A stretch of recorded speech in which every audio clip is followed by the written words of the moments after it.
ਪਿਆਰੇ ਵਿਦਿਆਰਥੀਓ, ਤੁਹਾਡੇ ਲਈ ਲੈ ਕੇ ਆਏ ਹਾਂ 10th ਦੇ ਗਣਿਤ ਦਾ ਅਧਿਆਇ ਰੀਅਲ ਨੰਬਰਸ, ਜਿਸ ਨੂੰ ਅਸੀਂ ਵਾਸਤਵਿਕ ਸੰਖਿਆਵਾਂ ਵੀ ਕਹਿ ਦਿੰਦੇ ਹਾਂ।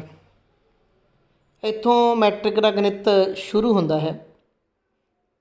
ਇਹ ਵੀਡੀਓ ਦੇਖਣ ਤੋਂ ਪਹਿਲਾਂ ਜਿਨ੍ਹਾਂ ਵਿਦਿਆਰਥੀਆਂ ਨੇ ਹਾਲੇ ਤੱਕ ਇਹ ਚੈਨਲ ਸਬਸਕ੍ਰਾਈਬ ਨਹੀਂ ਕੀਤਾ, ਪਹਿਲਾਂ ਵੀਡੀਓ ਰੋਕ ਕੇ ਚੈਨਲ ਸਬਸਕ੍ਰਾਈਬ ਕਰ ਲਓ ਅਤੇ ਬੈਲ ਆਈਕਨ ਦਬਾ ਦਿਓ ਤਾਂ ਜੋ ਤੁਹਾਨੂੰ ਹਰ ਵੀਡੀਓ ਮਿਲ ਸਕੇ। ਇਸ ਚੈਪਟਰ ਦੇ ਵਿੱਚ ਮੈਂ ਬਹੁਤ ਹੀ ਸਿੰਪਲ ਤਰੀਕੇ ਨਾਲ ਯੂਕਲਿਡਜ਼ ਡਿਵੀਜ਼ਨ ਐਲਗੋਰਿਦਮ ਦੇ ਬੇਸਿਕਸ ਦੀ ਅਤੇ ਇਸ ਦੀ ਹੈਲਪ ਨਾਲ ਕਿਵੇਂ ਅਸੀਂ HCF ਅਰਥਾਤ ਮੰਮਾ ਸੱਸਾ ਵਾਵਾ ਕੱਢਦੇ ਹਾਂ ਉਸ ਦੀ ਗੱਲ ਕੀਤੀ ਹੈ।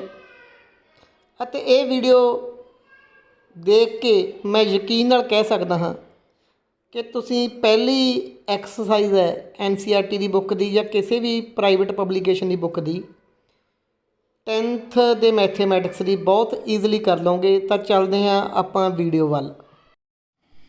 ਪਿਆਰੇ ਵਿਦਿਆਰਥੀਓ, 10th ਦਾ ਪਹਿਲਾ ਲੈਸਨ ਹੈ ਜੋ ਰੀਅਲ ਨੰਬਰਸ, ਪੰਜਾਬੀ 'ਚ ਕਹਿੰਦੇ ਆਪਾਂ ਵਾਸਤਵਿਕ ਸੰਖਿਆਵਾਂ, ਉਹ ਸ਼ੁਰੂ ਕਰਨ ਜਾ ਰਹੇ ਹਾਂ। ਨੰਬਰ ਸਿਸਟਮ ਤੁਹਾਨੂੰ ਸਭ ਨੂੰ ਯਾਦ ਹੈ ਕਿ ਸਭ ਤੋਂ ਪਹਿਲਾਂ ਕੁਦਰਤੀ ਅੰਕ ਹੁੰਦੇ ਹੈ। ਕੁਦਰਤੀ ਅੱਗੇ ਕਾਹਦੇ ਵਿੱਚ ਪਏ ਨੇ? ਪੂਰਨ ਅੰਕਾਂ ਦੇ ਵਿੱਚ ਪਏ ਨੇ। ਪੂਰਨ ਸੰਖਿਆਵਾਂ ਦੇ ਵਿੱਚ ਕੁਦਰਤੀ ਸੰਖਿਆਵਾਂ, ਪੂਰਨ ਸੰਖਿਆਵਾਂ। ਪੂਰਨ ਸੰਖਿਆਵਾਂ ਤੋਂ ਬਾਅਦ ਕੁਦਰਤੀ ਸੰਖਿਆਵਾਂ, ਪੂਰਨ ਸੰਖਿਆਵਾਂ, ਉਸ ਤੋਂ ਬਾਅਦ ਆਪਣੇ ਆਉਂਦੇ ਆ ਸੰਪੂਰਨ, ਜਿਹਨੂੰ ਇੰਟੀਜ਼ਰਸ ਕਹਿੰਦੇ ਆਪਾਂ। ਫਿਰ ਆਪਣੇ ਅੱਗੇ ਪ੍ਰਮੇਯ ਅੰਕ ਆ ਜਾਂਦੇ ਆ। ਪ੍ਰਮੇਯ ਤੋਂ ਬਾਅਦ ਆ ਜਾਂਦੇ ਆ ਵਾਸਤਵਿਕ। ਇਹਨਾਂ ਵਾਸਤਵਿਕ ਦੇ ਵਿੱਚ ਕਿਤੇ ਨਾ ਕਿਤੇ ਯਾਨੀ ਕੁਦਰਤੀ ਜਿਹਨੂੰ ਆਪਾਂ ਨੈਚੁਰਲ ਕਹਿ ਦਿੰਦੇ ਹਾਂ, ਪੂਰਨ ਜਿਹਨੂੰ ਆਪਾਂ ਹੋਲ ਕਹਿ ਦਿੰਦੇ ਹਾਂ, ਸੰਪੂਰਨ ਜਿਹਨੂੰ ਆਪਾਂ ਇੰਟੀਜ਼ਰ ਕਹਿ ਦਿੰਦੇ ਹਾਂ, ਪ੍ਰਮੇਯ ਜਿਹਨੂੰ ਰੈਸ਼ਨਲ ਕਹਿ ਦਿੰਦੇ ਹਾਂ, ਵਾਸਤਵਿਕ ਜਿਹਨੂੰ ਆਪਾਂ ਕੀ ਕਹਿੰਦੇ ਹਾਂ ਰੀਅਲ, ਜਿਹਨੂੰ R ਨਾਲ ਲਿਖ ਦਿੰਦੇ ਹਾਂ। ਅਤੇ ਇਹਨਾਂ ਦੇ ਵਿਚਕਾਰ ਹੀ ਕਿਤੇ, ਕਿਉਂਕਿ ਵਾਸਤਵਿਕ ਦੇ ਵਿੱਚ ਇਕੱਲੀਆਂ ਪ੍ਰਮੇਯ ਨਹੀਂ ਹੁੰਦੀਆਂ, ਅਪਰਮੇਯ ਵੀ ਹੁੰਦੀਆਂ ਨੇ, ਜਿਹਨੂੰ ਆਪਾਂ ਇਰੈਸ਼ਨਲ ਕਹਿ ਦਿੰਦੇ ਹਾਂ। ਇਹ ਆਪਾਂ ਪਹਿਲਾਂ ਪੜ੍ਹਿਆ ਹੋਇਆ, ਇਸ ਗੱਲ ਦਾ ਸਿਰਫ ਬੇਸ ਜਿਹਾ ਬਣਾਉਣਾ ਸੀਗਾ।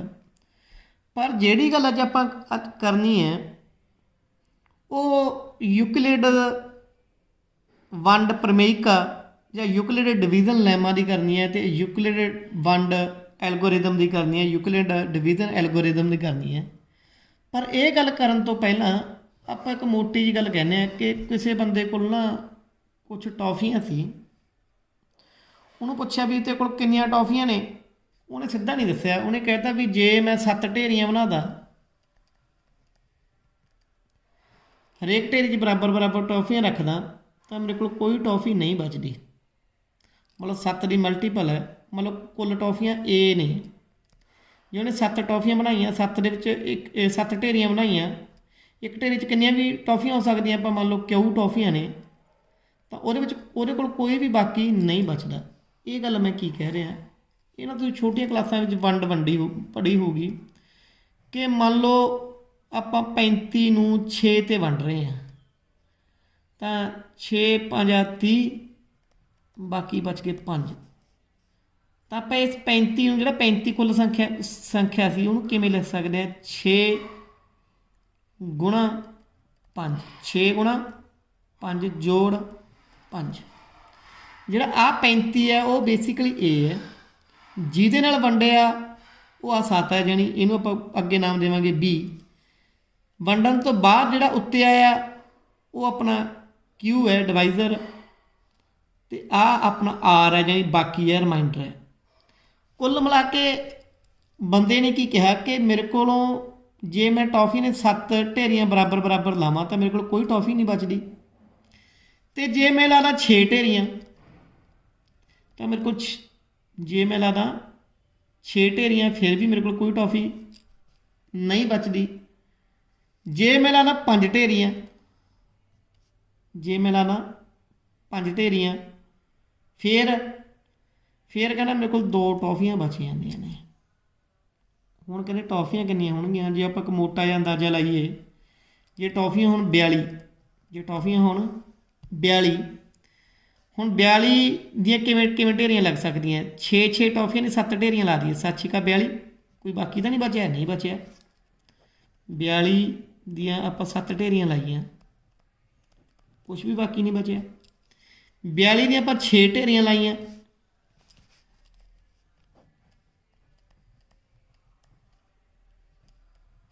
ਕੁਛ ਵੀ ਬਾਕੀ ਨਹੀਂ ਬਚਿਆ। ਰਿਮਾਈਂਡਰ ਫਿਰ ਵੀ 0। ਤੇ ਜੇ ਆਪਾਂ 42 ਦੀਆਂ 5 ਢੇਰੀਆਂ ਲਾਈਆਂ, 5 ਬਰਾਬਰ ਹਿੱਸਿਆਂ 'ਚ ਵੰਡ ਲਿਆ, ਤਾਂ ਕਿੰਨਾ ਬਚ ਗਿਆ? 2 ਬਚ ਗਿਆ। ਆਹੀ ਗੱਲ ਕਿਹਾ ਸੀਗਾ। ਤਾਂ ਆਪਾਂ ਹਿੱਟ ਐਂਡ ਟਰਾਇਲ ਜਿਹੜਾ ਮੈਥਡ ਹੈ ਵੀ ਆਪਾਂ ਇੱਕ ਤੁੱਕਾ ਲਾ ਕੇ ਦੇਖ ਲਿਆ, ਤੁੱਕੇ ਨਾਲ ਆਪਾਂ ਨੂੰ ਪਤਾ ਲੱਗਿਆ ਕਿ ਟੌਫੀਆਂ ਉਹਨਾਂ ਕੋਲ 42 ਸੀਗੀਆਂ, ਉਹਨੇ ਜਿਹੜੇ ਤਿੰਨੇ ਗੱਲਾਂ ਕਹੀਆਂ ਸੀ ਤੇ ਸਿੱਧ ਹੋ ਗਈਆਂ। ਇਸੇ ਤੋਂ ਯੂਕਲਿਡ, ਇਹ ਬਹੁਤ ਛੋਟੀਆਂ ਕਲਾਸਾਂ 'ਚ ਤੁਸੀਂ ਪੜ੍ਹਿਆ ਹੋਇਆ ਹੈ, ਇਸੇ ਨੂੰ ਕਹਿੰਦੇ ਯੂਕਲਿਡ ਡਿਵੀਜ਼ਨ ਲੈਮਾ, ਪੰਜਾਬੀ 'ਚ ਕਹਿੰਦੇ ਆ ਯੂਕਲਿਡ ਵੰਡ ਪਰਿਮੇਯਕਾ। ਲੈਮਾ ਨੂੰ ਪਰਿਮੇਯਕਾ। ਲੈਮਾ ਕੀ ਹੁੰਦਾ? ਪਹਿਲਾਂ ਲੈਮਾ ਸਮਝ ਲਓ, ਫਿਰ ਆਪਾਂ ਇੱਧਰ ਉੱਤੇ ਆ ਜਾਂਦੇ ਹਾਂ। ਲੈਮਾ ਹੁੰਦਾ ਕੀ ਹੈ? Lemma is a proven statement. Lemma is a proven statement used for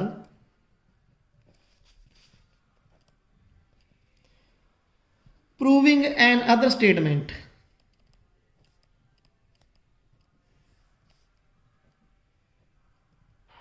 ਲੈਮਾ ਕੀ ਇੱਕ ਆਪਣੇ ਆਪ 'ਚ ਪਹਿਲੀ ਸਿੱਧ ਸਟੇਟਮੈਂਟ ਹੁੰਦੀ ਹੈ, ਪਹਿਲੀ ਸਿੱਧ ਹੋਈ ਹੋਈ, ਇਹਨੂੰ ਸਿੱਧ ਕਰਨ ਦੀ ਲੋੜ ਨਹੀਂ। ਇਹਨੂੰ ਅੱਗੇ ਆਪਾਂ ਵਰਤ ਸਕਦੇ ਹਾਂ ਕਿਸੇ ਹੋਰ ਸਟੇਟਮੈਂਟ ਨੂੰ ਪ੍ਰੂਵ ਕਰਨ ਲਈ।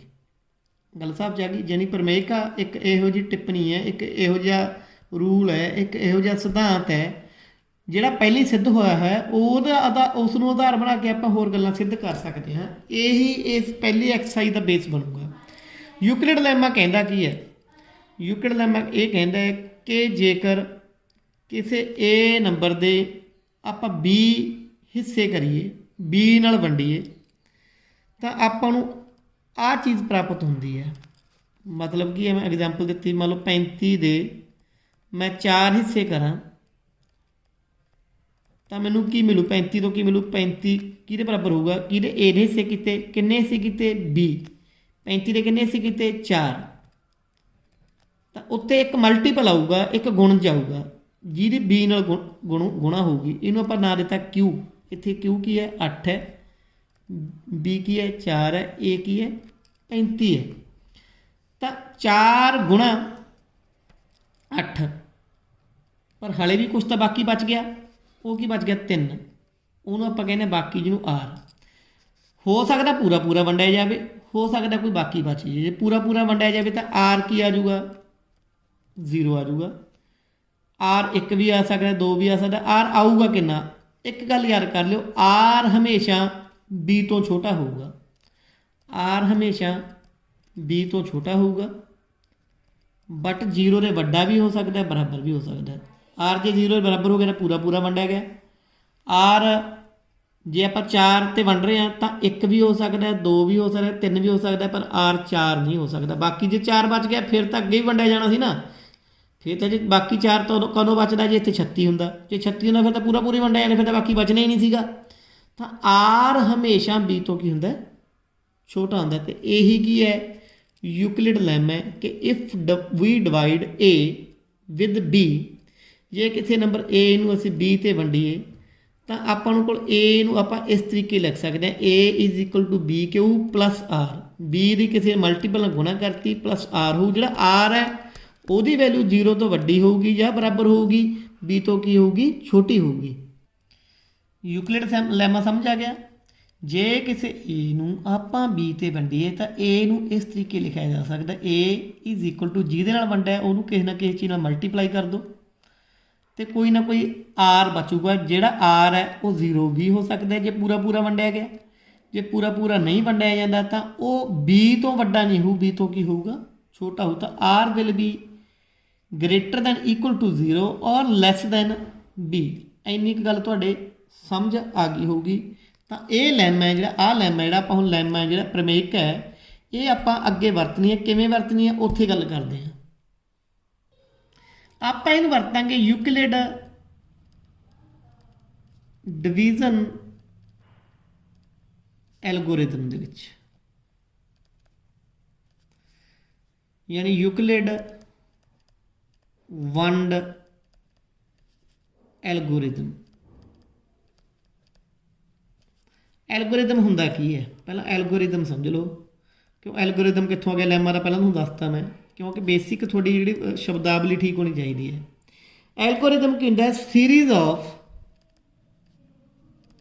ਵੈਲ ਡਿਫਾਈਨਡ ਸਟੈਪਸ, ਚੰਗੀ ਤਰ੍ਹਾਂ ਡਿਫਾਈਨ, ਵਧੀਆ ਢੰਗ ਨਾਲ ਡਿਫਾਈਨ ਸਟੈਪ ਹੋਣ, which gives a procedure to solving a problem। वैसे ना ये गल्लां दस्सण दी लोड़ नहीं, मैं सिद्धी करवा दिंदा, पर मेरा ना हमेशा ये इच्छा होंदी कि कंसैप्ट क्लीयर होण। एल्गोरिदम कहंदा series of well defined steps, कदम दर कदम आपां अगे वधना है, वधिया ढंग नाल अगे वधना है, की करन लई, कोई समस्या का हल करन लई। ते इस एक्सरसाइज दे विच वो समस्या की हो, वो समस्या होगी HCF। HCF इहनूं GCD भी कह दिंदे आपां, पंजाबी च आपां मम्मा सस्सा वावा भी कह दिंदे आ। पहलां इहदा मतलब की है, GCD की हुंदा, HCF की हुंदा, फिर आपां अगे चलांगे। HCF जिहनूं कहंदे आपां हाईएस्ट कॉमन फैक्टर, GCD का भी यही अर्थ है, ग्रेटेस्ट कॉमन डिवाइजर। मम्मा सा सवा महत्व समापवर्तक। हुण हाईएस्ट कॉमन फैक्टर, हाईएस्ट वड्डे तो वड्डा, कॉमन सांझा, फैक्टर हिस्सा। मान लो मैं कहा 12 ते 16 दो संख्यावां ने, ਇਹਦਾ ਆਪਾਂ ਉਹ ਸੰਖਿਆ ਲੱਭਣੀ ਹੈ ਜਿਹੜੀ ਵੱਡੀ ਤੋਂ ਵੱਡੀ ਹੋਵੇ ਤੇ ਦੋਹਾਂ ਦਾ ਫੈਕਟਰ ਵੀ ਹੋਵੇ, ਯਾਨੀ ਦੋਹਾਂ ਨੂੰ ਫੈਕਟਰ ਮਤਲਬ ਦੋਹਾਂ ਨੂੰ ਡਿਵਾਈਜ਼ਰ ਵੀ ਹੋਵੇ। ਫੈਕਟਰ ਡਿਵਾਈਜ਼ਰ ਇੱਕੋ ਹੀ ਗੱਲ ਹੈ, ਉਹ 12 ਨੂੰ ਵੀ ਵੰਡੇ 16 ਨੂੰ ਵੀ ਵੰਡੇ। ਇਹੋ ਜਿਹੀ ਸੰਖਿਆ ਵੱਡੀ ਤੋਂ ਵੱਡੀ, ਕਿਉਂਕਿ ਉਹ ਤਾਂ 2 ਵੀ ਵੰਡ ਦੂ, 12 ਨੂੰ ਵੀ ਵੰਡੂ, 16 ਨੂੰ ਵੀ ਵੰਡੂ, ਪਰ ਆਪਾਂ ਵੱਡੀ ਤੋਂ ਵੱਡੀ ਲੱਭਣੀ ਹੈ ਨਾ। ਤਾਂ ਮੇਰੇ ਮੁਤਾਬਕ ਉਹ ਸੰਖਿਆ 4 ਹੋਊਗੀ। 4 ਤੋਂ ਕੋਈ ਵੱਡੀ ਸੰਖਿਆ ਨਹੀਂ ਹੋਣੀ। 4 12 ਨੂੰ ਵੀ ਵੰਡਦੀ ਹੈ, 4 16 ਨੂੰ ਵੀ ਵੰਡਦੀ ਹੈ। ਇਹਨੂੰ ਕੱਢਣ ਦਾ ਇੱਕ ਆਪਾਂ ਛੋਟਾ ਜਿਹਾ ਤਰੀਕਾ ਵੀ ਆਪਾਂ ਪੜ੍ਹਿਆ ਹੋਇਆ ਸੀਗਾ ਕਿ ਆਪਾਂ ਪਹਿਲਾਂ ਵੱਡੀ ਰਕਮ ਅੰਦਰ ਰੱਖ ਲਈ, ਛੋਟੀ ਬਾਹਰ ਰੱਖ ਲਈ। ਇੱਕ ਤੇ ਗਿਆ, ਬਾਕੀ ਬਚ ਗਿਆ 4, ਬਾਕੀ ਕੀ ਬਚ ਗਿਆ 4, ਬਾਕੀ ਬਚ ਗਿਆ, ਯਾਨੀ ਜਿਹੜਾ ਨਾ ਬਚਦਾ ਬਾਕੀ ਫਿਰ ਤਾਂ 12 ਹੀ ਕੀ ਆ ਜਾਂਦਾ ਤੁਹਾਡਾ HCF ਆ ਜਾਂਦਾ, ਮਮਾ ਸੱਸਾ ਬਾਬਾ ਹੈ ਨਾ। 4 ਅੰਦਰ ਰੱਖ ਲਾਂਗੇ। ਜਿਹੜਾ ਆਹ ਜਿਹਦੇ ਨਾਲ ਵੰਡ ਰਹੀ ਸੀ ਇਹ ਹੁੰਦਾ ਕੀ ਸੀ, B ਹੁੰਦਾ ਸੀ। ਤੁਸੀਂ ਇਹ ਗੱਲ ਦਿਮਾਗ 'ਚ ਰੱਖਿਓ। 12 4 ਬਾਹਰ ਰੱਖ ਲਿਆ, 12 ਨੂੰ ਅੰਦਰ ਲੈ ਗਏ, 3 ਤੇ ਵੰਡਿਆ, ਪੂਰਾ ਪੂਰਾ ਵੰਡਿਆ ਗਿਆ। R ਕੀ ਆ ਗਿਆ 0 ਆ ਗਿਆ। ਤਾਂ ਜਦੋਂ ਪੂਰਾ ਪੂਰਾ ਵੰਡਿਆ ਗਿਆ ਤਾਂ HCF ਤੁਹਾਡਾ ਜਾਣੀ ਮੰਮਾ ਸੱਸਾ ਵਾਵਾ ਉਹ ਕਿੰਨਾ ਆ ਗਿਆ 4 ਆ ਗਿਆ। ਇਹ ਗੱਲ ਯਾਦ ਆ ਗਈ। ਪਰ ਇਹ ਆਪਾਂ ਛੋਟੀਆਂ ਕਲਾਸਾਂ 'ਚ ਪੜ੍ਹਿਆ। ਇਸ ਚੈਪਟਰ ਦੇ ਵਿੱਚ ਆਪਾਂ ਪੜ੍ਹਾਂਗੇ ਆਹ method, Euclid's division algorithm. Euclid वंड एल्गोरिदम पढ़ांगे। वो स्टैप बाय स्टैप यूक्लिड के डिवीजन का लैमा यूज करके, लैमा जो पढ़िया सी, लैमा की पढ़िया सी कि A is equal to BQ plus R where R is greater than equal to 0 and less than B। आ लैमा यूज करके ਆਪਾਂ ਸਟੈਪ ਬਾਈ ਸਟੈਪ ਅੱਗੇ ਵਧਾਂਗੇ, ਕਦਮ ਬਾਈ ਕਦਮ ਅੱਗੇ ਵਧਾਂਗੇ ਤੇ ਕੀ ਕੱਢਾਂਗੇ ਮਮਾ ਸੱਸਾ ਵਾਵਾ ਕੱਢਾਂਗੇ। ਇਸ ਐਕਸਰਸਾਈਜ਼ ਦੇ ਵਿੱਚ ਆਪਾਂ ਇਹੀ ਕੰਮ ਕਰਨਾ। ਗੱਲ ਸਮਝ ਆ ਗਈ ਕਿ ਨਹੀਂ ਆ ਗਈ? ਆ ਗਈ ਹੋਊਗੀ। ਹੁਣ ਆਪਾਂ ਇੱਕ ਐਗਜ਼ਾਮਪਲ ਨਾਲ ਹੀ ਅੱਗੇ ਵਧਦੇ ਹਾਂ। ਉਹ ਐਗਜ਼ਾਮਪਲ ਮੈਂ ਦੋਨੇ ਤਰੀਕੇ ਕਰੂੰ ਤੇ ਜੋ ਦੋਨਾਂ ਤਰੀਕਿਆਂ ਦਾ ਤੁਸੀਂ ਕੰਪੇਅਰ ਕਰੋਗੇ ਤੁਹਾਡਾ ਉਹ ਕੁਐਸਚਨ ਬਹੁਤ ਈਜ਼ੀ ਹੋ ਜਾਊਗਾ। ਤੇ ਕੁਐਸਚਨ ਢੰਗ ਦਾ ਦੇਸੀ ਢੰਗ ਜਮੀ ਸੌਖਾ ਢੰਗ ਦੱਸ ਦੂੰ ਤੁਹਾਨੂੰ ਕਿ ਉਸ ਢੰਗ ਨਾਲ ਜੋ ਕੱਢੋਗੇ ਤਾਂ ਮਤਲਬ ਇਸ ਕੁਐਸਚਨ ਦੇ ਵਿੱਚ ਕਦੇ ਵੀ ਮਾਰ ਨਹੀਂ ਖਾਓਗੇ।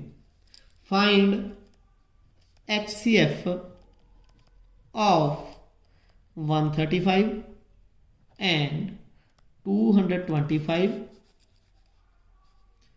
with Euclid's division algorithm। कहते फाइंड HCF, पंजाबी वाले भी समझ लो, मम्मा सस्सा वावा पता करो किहदा 135 का ते 225 का, किहदे नाल? पर देसी ते पुरानी तकनीक नाल नहीं, देसी नहीं पुरानी तकनीक नाल नहीं, जिहड़ी छोटियां क्लासां पढ़ी है। एक स्पैसीफिक मैथड दस्सिया आपां नूं, वो स्पैसीफिक मैथड किहड़ा यूक्लिड डिवीजन एल्गोरिथम, इहदे नाल कढना। ਤਾਂ ਇਹ 'ਚ ਨਾ ਇਹਦੇ ਇੱਕ ਸਟੈਪ ਨੇ, ਪਹਿਲਾਂ ਸਟੈਪ ਯਾਦ ਕਰ ਲਓ, ਸਟੈਪ ਤੋਂ ਬਾਅਦ ਹੀ ਆਪਾਂ ਅੱਗੇ ਵਧਾਂਗੇ। ਸਟੈਪ 1 ਦੋ ਸੰਖਿਆਵਾਂ ਆਉਣਗੀਆਂ, ਇੱਕ A ਇੱਕ B। ਜਿਹੜੀ ਵੱਡੀ ਹੈ ਮੰਨ ਲਓ, ਜਿਹੜੀ ਵੱਡੀ ਹੈ ਉਹਨੂੰ A ਮੰਨ ਲਓ, ਜਿਹੜੀ ਛੋਟੀ ਹੈ ਉਹਨੂੰ ਕੀ ਮੰਨ ਲਓ, B ਮੰਨ ਲਓ। ਪਹਿਲਾ ਸਟੈਪ ਹੋ ਗਿਆ। ਹੁਣ A ਨੂੰ ਲਿਖ ਦਿਓ BQ + R ਦੇ ਰੂਪ ਦੇ ਵਿੱਚ। A ਨੂੰ B ਤੇ ਵੰਡ ਕੇ ਦੇਖ ਲਓ, ਵੰਡ ਕੇ ਇਹਨੂੰ A ਸ਼ੇਪ 'ਚ ਲਿਖ ਦਿਓ। ਹੁਣ ਦੇਖੋ ਜੇ ਤਾਂ R 0 ਆਉਂਦਾ, ਜੇ ਤਾਂ R ਕੀ ਆਉਂਦਾ 0 ਆਉਂਦਾ, ਤਾਂ ਜਿਹੜਾ ਆ B ਹੈ ਇਹ ਮੰਮਾ ਸੱਸਾ ਬਾਬਾ ਹੋਊਗਾ, ਤਾਂ HCF ਕੀ ਹੋਊਗਾ, B ਹੋਊਗਾ। ਜੇ R 0 ਨਹੀਂ ਆਉਂਦਾ, R is not equal to 0, ਜੇ R 0 ਨਹੀਂ ਆਉਂਦਾ ਤਾਂ ਫਿਰ ਕੀ ਕਰਾਂਗੇ ਆਪਾਂ, A ਨੂੰ ਭੁੱਲ ਜਾਓ। ਹੁਣ ਇਹ ਗੇਮ ਤੋਂ ਬਾਹਰ ਹੋ ਗਿਆ। ਹੁਣ ਗੇਮ 'ਚ ਕਿਹੜੇ ਰਹਿ ਗਏ, ਇੱਕ B ਰਹਿ ਗਿਆ, ਇੱਕ R ਰਹਿ ਗਿਆ। ਪਹਿਲੀ ਸੰਖਿਆ ਵੱਡੀ ਸੰਖਿਆ B ਮੰਨ ਲਾਂਗੇ, ਛੋਟੀ R ਮੰਨ ਲਾਂਗੇ। ਯਾਨੀ ਇਹ ਇੱਕ ਤਰੀਕੇ ਨਾਲ ਆ A ਬਣ ਜੂਗਾ, ਆ ਤੁਹਾਡਾ B ਬਣ ਜੂ। A ਵੱਡਾ ਸੀ, B ਵੱਡਾ, R, ਇਹਨੂੰ R ਨਹੀਂ ਨਵਾਂ ਨਾਮ B ਹੋ ਗਿਆ ਇਹਦਾ। ਹੁਣ ਫੇਰ ਵੰਡ ਕੇ ਫਿਰ ਇਸੇ ਸ਼ੇਪ 'ਚ ਲਿਖ ਦਾਂਗੇ ਆਪਾਂ। ਹੁਣ ਦੇਖਾਂਗੇ R 0 ਆਇਆ ਕਿ ਨਹੀਂ ਆਇਆ। ਜੇ ਨਹੀਂ ਆਇਆ ਤਾਂ ਸਟੈਪ ਅੱਗੇ ਲੈ ਕੇ ਚੱਲਾਂਗੇ। ਜੇ R 0 ਆ ਗਿਆ ਤਾਂ B ਕੀ ਹੋ ਜੂ, ਮੰਮਾ ਸੱਸਾ ਬਾਬਾ ਹੋ ਜੂ। ਤੁਸੀਂ ਕਹੋਗੇ ਤਾਂ ਬਾਹਲੇ ਵੱਡੇ ਸਟੈਪ ਬਣਾ ਤੇ, ਉਹ ਕੁਛ ਵੀ ਨਹੀਂ। ਜਦੋਂ ਆਪਾਂ ਸੋਲਵ ਕਰਾਂਗੇ ਇਹ ਕੁਐਸਚਨ ਬਹੁਤ ਈਜ਼ੀ ਹੈ, ਤੇ ਇਹ ਸਟੈਪ ਆਪਾਂ ਇਹ 'ਤੇ ਲਾਵਾਂਗੇ। ਵੱਡੀ ਸੰਖਿਆ ਕਿਹੜੀ ਆ, ਆ ਕਿ ਆ, ਪਹਿਲਾਂ A ਤੇ B ਡਿਸਾਈਡ ਕਰਨੇ ਆਪਾਂ। ਵੱਡੀ ਸੰਖਿਆ 225, ਤਾਂ A ਮੰਨ ਲਓ 225 ਤੇ B ਆਪਣੇ ਆਪ ਕੀ ਬਣ ਗਈ 135। ਹੁਣ A ਨੂੰ B ਤੇ ਵੰਡ ਦਿਓ, 225 ਸਾਈਡ 'ਤੇ ਲਿਜਾ ਕੇ ਵੰਡ ਦਿਓ, ਰਫ ਕੰਮ 'ਚ ਵੰਡ ਦਿਓ। ਦੇਖੋ ਜੇ 2 ਤੇ ਗੁਣਾ ਕਰਾਂਗੇ 270 ਵੱਡਾ ਹੋ ਜੂ। ਇੰਨਾ ਕਿ ਤੁਹਾਨੂੰ ਪਤਾ ਹੋਣਾ ਚਾਹੀਦਾ ਕਿ 35 ਦਾ ਦੁੱਗਣਾ 70 ਹੁੰਦਾ, 100 ਦਾ ਦੁੱਗਣਾ 200 ਹੁੰਦਾ। 270 ਤੋਂ ਵੱਡਾ ਹੋਊਗਾ ਤਾਂ ਆਪਾਂ 1 ਤੇ ਜਾਊਗਾ, ਕਿੰਨਾ ਬਾਜੂ 90 ਬਾਜੂ। ਤਾਂ ਆਪਾਂ ਨੂੰ ਹੁਣ ਆਪਾਂ A ਨੂੰ BQ + R ਦੀ ਸ਼ੇਪ 'ਚ ਲਿਖਣਾ ਹੈ। A ਕੀ ਹੈ 225 ਹੈ, ਇਹ A ਹੋ ਗਿਆ ਇੱਧਰਲੇ ਪਾਸੇ। B ਜਿਹਦੇ ਨਾਲ ਵੰਡਿਆ ਕਿਹਦੇ ਨਾਲ 135 ਨਾਲ, ਗੁਣਾ Q ਕੀ ਹੈ 1 ਹੈ, ਉੱਤੇ ਜਿਹੜਾ ਹੈ ਉਹ Q ਹੈ, ਪਲੱਸ R ਕੀ ਹੈ 90 ਹੈ। ਇੱਥੇ ਤੱਕ ਗੱਲ ਸਮਝ ਆ ਗਈ। ਹੁਣ ਧਿਆਨ ਨਾਲ ਦੇਖੋ, ਆ A ਹੈ = B × Q + R। ਜਿਹੜਾ ਥੱਲੇ ਬਾਕੀ ਬਚ ਗਿਆ। ਜਦੋਂ ਆਖੇ ਜੇ ਤਾਂ 0 ਬਚ ਗਿਆ, ਉਹੀ ਪੁਰਾਣਾ ਸਿਸਟਮ ਹੀ ਚੱਲ ਰਿਹਾ ਹੈ। ਘਾਬਰੇ ਹੋਣਾ, ਜਿਹੜਾ ਪੁੱਤੇ ਚਲਾਇਆ ਸੀ ਆਹ ਦੇਸੀ ਢੰਗ। ਦੇਸੀ ਫਿਰ ਕਹੇ ਨਾ, ਮੈਥ ਦਾ ਕੋਈ ਵੀ ਢੰਗ ਦੇਸੀ ਨਹੀਂ ਹੁੰਦਾ, ਮੈਥ ਆਪਣੇ ਆਪ 'ਚ ਇੱਕ ਕਲਾ ਹੈ। ਇਹ ਨਾ ਮੇਰੀ ਸ਼ਬਦਾਵਲੀ ਇਹੋ ਜਿਹੀ ਹੈ। ਤਾਂ ਜਿਹੜਾ ਪੁਰਾਣਾ ਮੈਥਡ ਹੈ ਉਹ ਵਰਤ ਰਿਹਾ ਮੈਂ, ਇਹ ਨਵਾਂ ਮੈਥਡ ਯੂਕਲਿਡ ਵਾਲਾ ਢੰਗ ਤਾਂ ਇਹ ਸਿਰਾ ਹੈ। ਇਸੇ ਤੋਂ ਤਾਂ ਆਹ ਬਣਿਆ। ਹੁਣ R ਇੱਥੇ ਕੀ ਬਚਿਆ 90 ਬਚਿਆ, 0 ਤਾਂ ਨਹੀਂ ਹੋਇਆ। ਜਿਹੜਾ 0 ਹੋ ਜਾਣਾ ਫਿਰ ਤਾਂ ਆ ਮੰਮਾ ਸੱਸਾ ਵਾਵਾ ਯਾਨੀ HCF ਬਣ ਜਾਣਾ ਸੀਗਾ, ਪਰ R ਤਾਂ 0 ਹੋਇਆ ਹੀ ਨਹੀਂ। ਕੀ ਹੋ ਗਿਆ 90, ਤਾਂ ਹੇਅਰ R ਕਿੰਨਾ 90, ਵਿਚ ਇਜ਼ ਨਾਟ ਇਕੁਅਲ ਟੂ 0, ਇਹ 0 ਦੇ ਇਕੁਅਲ ਨਹੀਂ ਹੈ।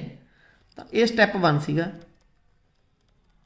ਕਿਉਂਕਿ ਐਲਗੋਰਿਦਮ ਹੁੰਦੇ ਸਟੈਪਾਂ 'ਚ ਹੈ।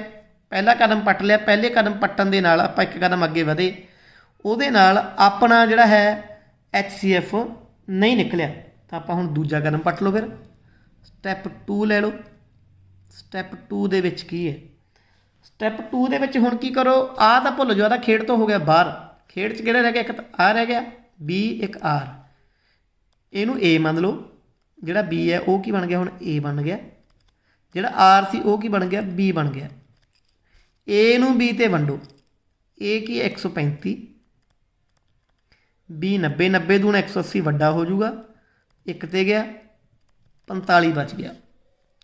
ਤਾਂ ਹੁਣ ਇਸ A ਨੂੰ ਆਪਾਂ ਕਿਵੇਂ ਲਿਖ ਸਕਦੇ ਹਾਂ, ਇਸ 135 ਨੂੰ ਕਿਵੇਂ ਲਿਖ ਸਕਦੇ ਹਾਂ ਆਪਾਂ, 90 ਗੁਣਾ 1 ਜੋੜ 45, R 0 ਹੋ ਗਿਆ, नहीं होया, तो R इत्थे आ गया 45, जिहड़ा 0 दे इक्वल नहीं आया, तो अपना काम हाले निबड़िया नहीं। अपने कोलों की होया, अपने कोल ये होया कि R हाले 45 बनिया, पहला 90 बन गया, 45 बन गया, चलो घटता गया, फिर मतलब आप सही डायरैक्शन चल रहे हैं, आप अगे चलते हैं। अगे तुसीं देखोगे कि अपने कोल हुण जो R नहीं आया, तो इहनूं A मान लो, इहनूं B मान लो, बहुत सिंपल जी गल है। आप उही जो इधर भी आप अगे चलाई जाने, अपने को पहला की सीगा, सब तो पहला सीगा अपने को 225, 225 नूं काहते वंडिया सी आपां, 135 ते एक ते गया सीगा, 90 बच गए सीगे। हुण आ 225 गेम तो बाहर हो गया सीगा, 90 ने वंडता, काहते वंडता, 90 जिहड़ा बाकी है ते वंडता, किहनूं वंडता, 135 नूं वंडिया, फिर एक ते गया, बाकी बच गए 45।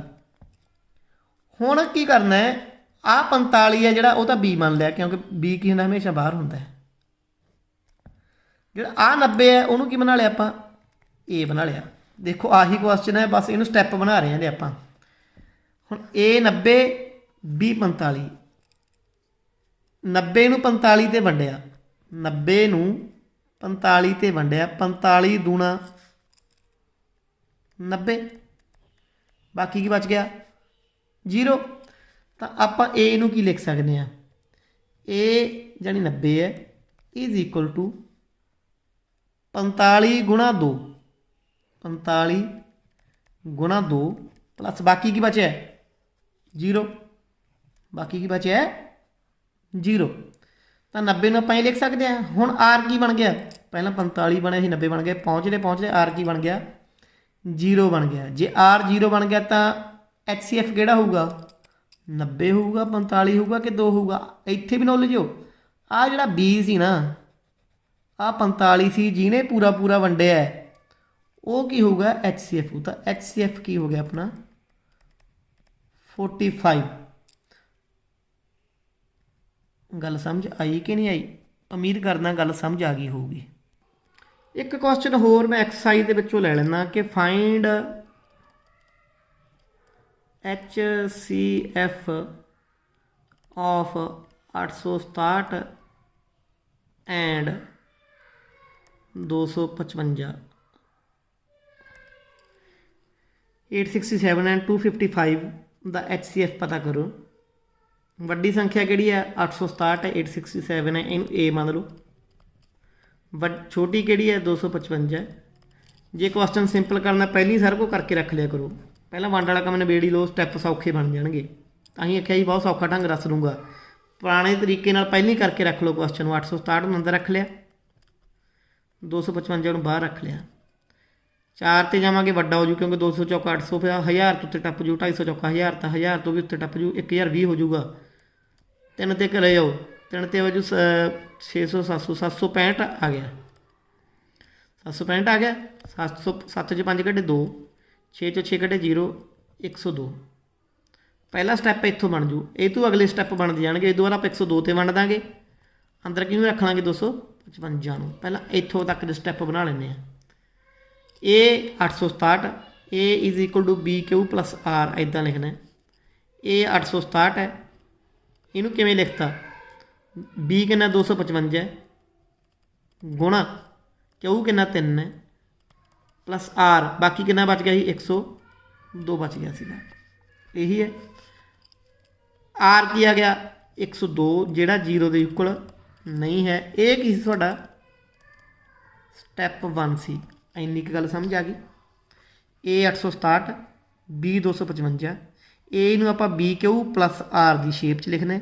वो लिखण लई ए नूं बी नाल वंडना पऊगा, 867 नूं 255 नाल वंडना पऊगा। 3 ते गया 765 आ गया, बाकी 102 बच गया। तो 867 नूं लिखता आपां 255, 57 नहीं 55 गुणा 3 प्लस जिहड़ा बाकी बचा 102। हुण जिहड़ा 102 बचा है वो 0 के इक्वल नहीं है, तो आपां नूं अगला कदम पट्टना पैना है। उहनूं आपां कहांगे स्टैप 2। ਸਟੈਪ 2 ਕੀ ਹੋਊਗਾ। ਹੁਣ ਗੇਮ 'ਚੋਂ ਬਾਹਰ ਕੌਣ ਹੋ ਗਿਆ, ਅੰਦਰਲਾ ਜਿਹੜਾ 867 ਸੀ, ਜਿਹੜਾ ਇੱਧਰ ਪਿਆ ਸੀਗਾ ਇਹ ਗੇਮ 'ਚ ਬਾਹਰ ਹੋ ਗਿਆ। ਗੇਮ 'ਚ ਰਹਿ ਕੌਣ ਗਿਆ, ਇੱਕ ਤਾਂ 255 ਰਹਿ ਗਿਆ, ਇੱਕ 102। 255 ਅੰਦਰ ਚਲਾ ਜਾਊ ਵੱਡੀ ਰਕਮ, 102 ਕੀ ਰਹਿ ਜੂ, ਬਾਹਰ ਰਹਿ ਜੂਗੀ।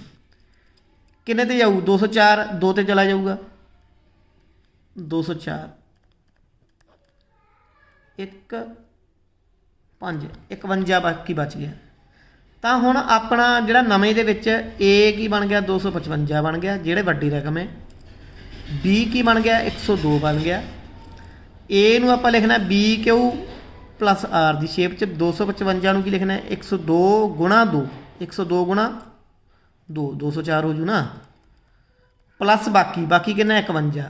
ਇਹ 0 ਬਣ ਗਿਆ, ਛੋਟਾ ਹੋ ਗਿਆ, 0 ਨਹੀਂ ਹੋਇਆ, 102 ਦੀ ਥਾਂ 'ਤੇ 51 ਹੋ ਗਿਆ।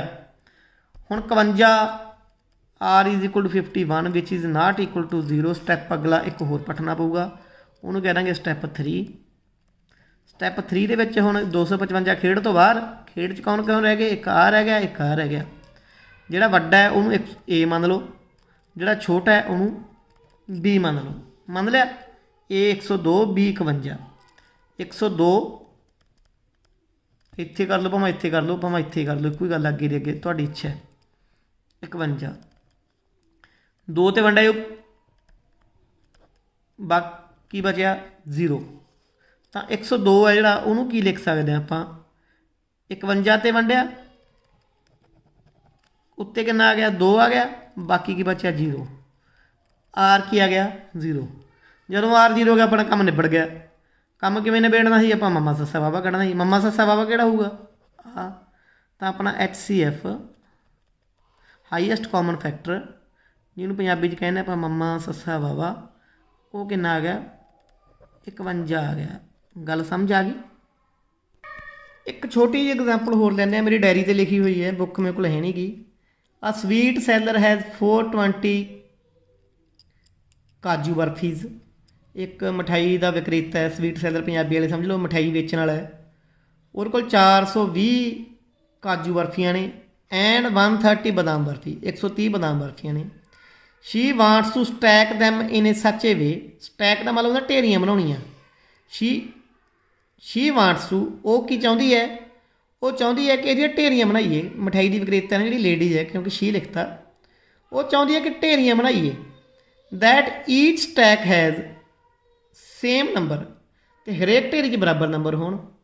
ਮਤਲਬ ਪੂਰਾ ਵੰਡਣਾ ਹੈ, ਪੂਰੇ ਬਰਾਬਰ ਹਿੱਸੇ ਕਰਨੇ, ਇੱਕ ਹਿੱਸਾ 2, ਜਿੰਨੇ ਵੀ ਹਿੱਸੇ ਕਰੋ, ਜਿੰਨੇ ਇੱਧਰ ਬਰਫੀਆਂ ਆਉਣਗੀਆਂ ਉਨੀ ਇੱਧਰ, ਉਨੀ ਇੱਧਰ, ਠੀਕ ਹੈ। ਈਚ ਸਟੈਕ ਹੈ ਸੇਮ ਨੰਬਰ ਐਂਡ ਦੇ ਟੇਕ ਅਪ ਲੀਸਟ ਏਰੀਆ। ਅਤੇ ਉਹਨਾਂ ਦਾ ਜਿਹੜਾ ਏਰੀਆ ਹੈ ਉਹ ਘੱਟ ਤੋਂ ਘੱਟ ਰੁਕਣ, ਮਤਲਬ ਜਿਹੜੀ ਢੇਰੀਆਂ ਘੱਟ ਤੋਂ ਘੱਟ ਬਣਨ।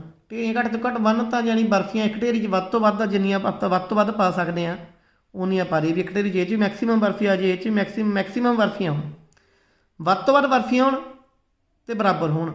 ਮਤਲਬ ਕਰਨਾ ਕੀ ਹੈ, ਅਤੇ ਆਪਾਂ ਕਹਿੰਦੇ ਪਤਾ ਕਰੋ ਵੀ ਹਰੇਕ ਢੇਰੀ 'ਚ ਕਿੰਨੀਆਂ ਬਰਫੀਆਂ ਹੋਣਗੀਆਂ। ਹੁਣ ਬੇਟਾ ਇਹਨੂੰ ਨਾ ਸਮਝਣ ਦੀ ਕੋਸ਼ਿਸ਼ ਕਰਿਆ ਕਰੋ, ਜਦੋਂ ਵੀ ਇਹੋ ਜਿਹਾ ਕੁਐਸਚਨ ਆ ਜੇ, ਇਹਦਾ ਮਤਲਬ ਵੀ ਆਪਾਂ ਬਰਾਬਰ ਹਿੱਸੇ ਕਰਨੇ ਆ। ਹਿੱਸਾ ਕਰਨ ਦਾ ਡਿਵੀਜ਼ਨ ਕਰਕੇ, ਡਿਵੀਜ਼ਨ ਕਰਨ ਤੋਂ ਬਾਅਦ ਜਦੋਂ ਡਿਵੀਜ਼ਨ ਕਰਤੀ ਆਪਾਂ ਤਾਂ ਪੂਰੇ ਵੰਡੇ ਜਾਣ, ਮਤਲਬ ਕੋਈ ਵੀ ਹਿੱਸਾ ਬਾਕੀ ਨਾ ਬਚੇ। R 0 ਬਚ ਜੇ ਤਾਂ ਹੀ ਬਰਾਬਰ ਢੇਰੀਆਂ ਹੋਣਗੀਆਂ। ਤੀਜੀ ਗੱਲ, ਵੱਧ ਤੋਂ ਵੱਧ ਹਿੱਸੇ, ਮਤਲਬ ਗ੍ਰੇਟੈਸਟ ਕਾਮਨ ਡਿਵਾਈਜ਼ਰ, ਵੀ ਵੱਧ ਤੋਂ ਵੱਧ ਆਈਟਮ ਆ ਜਾਣ, ਘਟਣ ਨਾ। ਮੈਕਸੀਮਮ ਆਪਾਂ ਸਾਂਝਾ ਗੁਣ,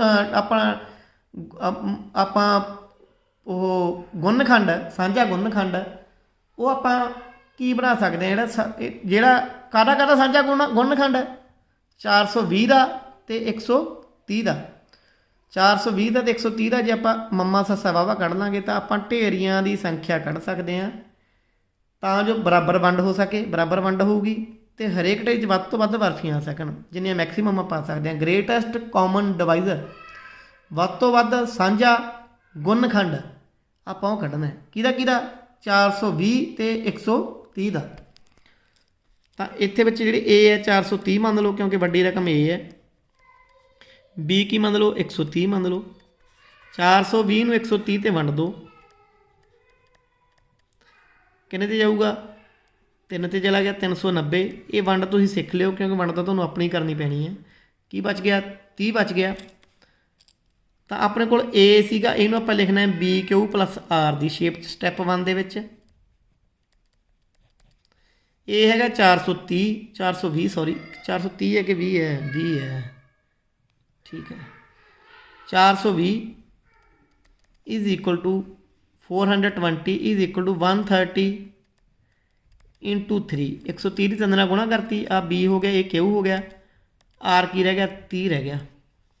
are is equal to 30 which is not equal to 0। ये हुण वारी वारी दस्सण दी लोड़ नहीं। स्टैप 2 ले लांगे।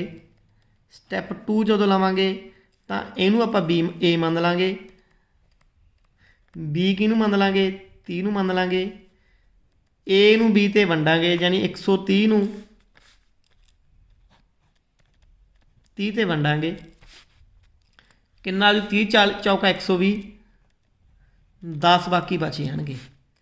तो 130 नूं वंडिया की ते वंडिया 30 ते, किन्ने किन्ने ते गया 4 ते गया, बाकी किन्ना बचया 10 बचया। जिहड़ा आर है इत्थे की आ गया 10, ये भी 0 के बराबर नहीं है। स्टैप 3 ले लांगे। स्टैप 3 ले लांगे। हुण ए किनू मन लांगे 30 नूं, बी किनू मन लांगे जिहड़ा बाकी बचया ही 10 नूं। हुण 10 ते वंडना, किनू वंडना 30 नूं वंडना, किन्ने ते गया 3 ते गया। 30 can be written as B, यानी बी सी 10, किन्ने ते गया 3 ते गया, बाकी की बच गया 0। आर की आ गया इत्थे 0 आ गया। जदों आर 0 आ गया HCF की आ गया 10 HCF की आ गया 10 आ गया। इट मीनस असी वो कहना कि what is the number of that can place in stack. एक ढेरी च किन्ने बर्फियां रखांगे, एक ढेरी दे विच किन्नियां किन्नियां बर्फियां रखांगे, ਉਹਦਾ आंसर होगा 10। गल समझ आ गई। एक छोटा जी एग्जाम्पल है, वो भी जे लगदे हत्थ मैं सॉल्व करदा, 2 मिनटां दी है, क्योंकि इस तो नाल इहदी एक्सरसाइज तुहाडी सॉल्व होंदी हो जूगी। एग्जाम्पल की है कि शो दैट, ये होर तरह की एग्जाम्पल है, even integer is of the form 2Q। जिहड़े 2Q वर्गे नंबर होंदे आ वो ईवन होंदे, ईवन यानी कि जोटे वाले, जिस्त, ठीक है, जिस्त के टांक तुसीं पढ़े है। जिहड़े ईवन नंबर ने वो 2Q वर्गे होंदे, जिस्त 2Q वर्गे होंदे है। तो एवरी पॉजिटिव ऑड इंटीजर है जिहड़ा टांक है वो 2Q प्लस 1 वर्गा होंदा है, ठीक है। इन्नी गल समझ आ गई। इनू प्रूव करना, कहता इनू प्रूव करना सिंपल जिहा गल है। Let A and B is equal to 2। A नूं तो ए ही ले लिया, बी नूं की ले लिया 2 ले लिया, यानी ए नूं जदों 2 ते वंडांगे आपां नूं पता की संख्या, कुछ संख्या इत्थे आ जू, कुछ इत्थे आ जू, आई आऊगी। उत्ते मान लो क्यू आ गया, थल्ले बाकी बच गया आर, आपां नूं नहीं पता की आया, आपां नूं ए ही नहीं पता, तो आपां नूं उत्ते थल्ले की पता होऊगा। तो आपां की करांगे, a can be written as, b तो 2 हैगी है, उत्ते की आ गया क्यू आ गया, बाकी की बचा आर बचया। हुण बाकी जे आर बचया, आर हो की सकता है, थोनों एक गल बहुत जरूरी दसी भी आर हमेशा बी तो छोटा हुंदा है ते 0 दे वड्डा हुंदा है या बराबर हुंदा है। आर 2 तो वड्डा नहीं हो सकता। तो 0 भी हो सकता है, 1 भी हो सकता है, पर 2 तो हो ही नहीं सकता, बस 2 ही होंदा, जां आर 0 जां आर 1, आइदर आर 0 या आर 1। जे आर 0 है तो ये की आ गया 2Q प्लस 0 लिखने की लोड़ ही नहीं, क्योंकि जो 0 जोड़न नाल कोई फर्क पैंदा नहीं पैंदा। जां तो ये 2Q होऊगा, जां ए की होऊगा 2Q, जे आर 1 होया तो आर की 2Q प्लस 1। ये 2 तरह के नंबर हो सकते, एक 2Q, एक 2Q प्लस 1। इन्हां चों एक ईवन होऊ, एक ऑड होऊगा। जिहड़ा 2 ते वंडिया जांदा है, 2Q 2 ते पूरा पूरा वंडिया जांदा है, वो तो ईवन है, तो दूजा की होऊगा ऑड होऊगा। यही की करना आपां प्रूव करना है। यानी कि इन्नी एक गल सी पहली एक्सरसाइज दे विच, तुहाडी 1.1 बहुत ही ईजिली सॉल्व हो जूगी। उम्मीद करदा सारी गल समझ आई होगी। अगला लैक्चर लैके जल्दी ही मिलते हैं। धन्यवाद।